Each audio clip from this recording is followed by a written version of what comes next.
CBN Recife, Economia e Negócios. Oferecimento Sicredi Recife, soluções financeiras para você crescer. Cidade Garapu, o lugar ideal para construir sonhos. Economia e Negócios com Écio Costa. Écio, boa tarde. Opa, o teu microfone de novo, Écio. Tira esse fone de ouvido, que eu acho que é melhor. Abre aí o teu áudio. Tá ouvindo agora? Agora sim, estamos ouvindo mais uma vez. Écio, vamos falar sobre a questão do PIB per capita do Brasil, que deve voltar a cair nesse ano e só recuperar o nível pré-crise em 2029. Essa é uma pesquisa da Fundação Getúlio Vargas em 2029, Écio?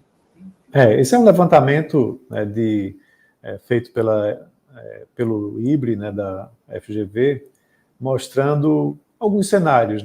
Se, por exemplo, você tiver um crescimento médio anual de 3%, você consegue antecipar para 2026.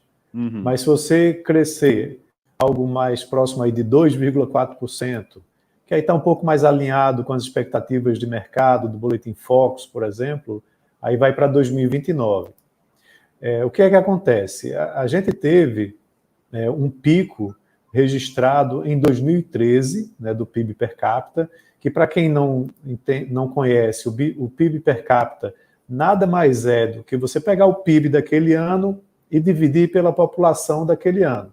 Então, você divide a riqueza toda que foi construída naquele ano no país, no Brasil, no caso, e divide por sua população.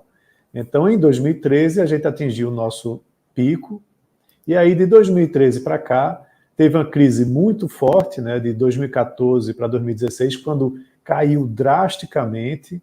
Você tem uma ideia, um índice que em 1980 era a base, com nível 100, estava em 143,5 em 2013, em 2016 foi para 131. Aí ele começou a recuperar, foi recuperando, 2019 foi para 133, e aí com a pandemia despencou para um nível ainda mais baixo de 127. 2021, o resultado do PIB vai ser divulgado sexta-feira, usando a expectativa de crescimento aí de 4,5%, estima-se que você vai agora para 132.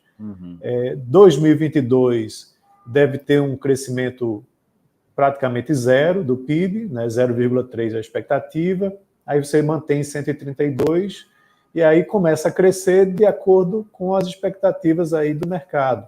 Se for a 3%, você consegue recuperar o nível pré-crise lá 2013 em 2026. E caso contrário, você retarda mais. Isso é ruim porque você está sempre fazendo uma comparação com os demais países e com aquela nossa necessidade de deixarmos a condição de país em desenvolvimento para nos tornarmos um país já desenvolvido. E uma das métricas para isso é justamente pelo PIB per capita. Quanto mais alto o PIB per capita, significa que você tem mais renda na mão da população, consequentemente o bem-estar também da população vai estar melhor.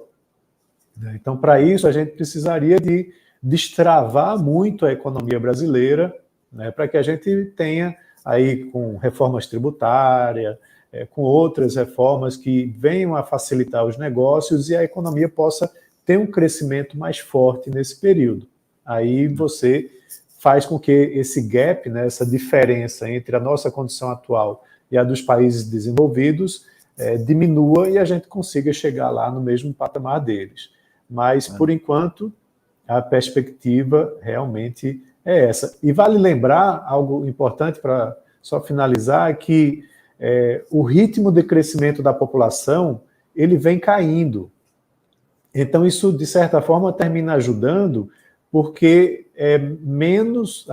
É aquela história, numerador e denominador.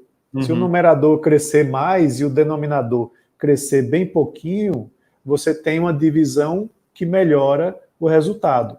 E aí você tem um PIB per capita mais alto. Mas mesmo com essa taxa de crescimento da população baixa, a gente tem levado tanta porrada aí com essas crises, que a gente não consegue chegar a um patamar de 2013. Tínhamos uma trajetória de retomada, e aí veio a pandemia e derrubou tudo, né? E agora tem que correr atrás novamente. E essa guerra aí, ela influencia de alguma forma, Écio, ou não? Olha, a guerra ela termina fazendo com que alguns setores se beneficiem, né, como a gente já tem falado. A Bolsa hoje está subindo, puxada muito pelas empresas exportadoras de commodities, mas quando você vai olhar, aí isso traz mais inflação aqui para o país, e aí mais inflação corrói a renda real do trabalhador, então, e da população como um todo. Então, se você olhar no todo, né, isso pode ser, na realidade, até ruim para a economia brasileira. O que a gente precisaria era que a economia como um todo crescesse no ritmo mais forte, né? Então, para isso, você precisa ter muita facilitação aos negócios, investimentos. Uma coisa importante e interessante da guerra para o Brasil é que os investidores internacionais eles estão tendo que migrar, né, aqueles que investem em fundos de países emergentes estão saindo da Rússia e migrando para onde? Para o Brasil. Né? Então, isso pode ajudar um pouco nesse sentido, para que a economia receba mais investimentos ao longo nos próximos meses aí, né? E vai depender muito também de quanto essa guerra vai durar. Écio Costa, obrigado. Até amanhã, então. Um abraço a todos, até amanhã. Acompanhamos Economia e Negócios com Écio Costa às 3h59.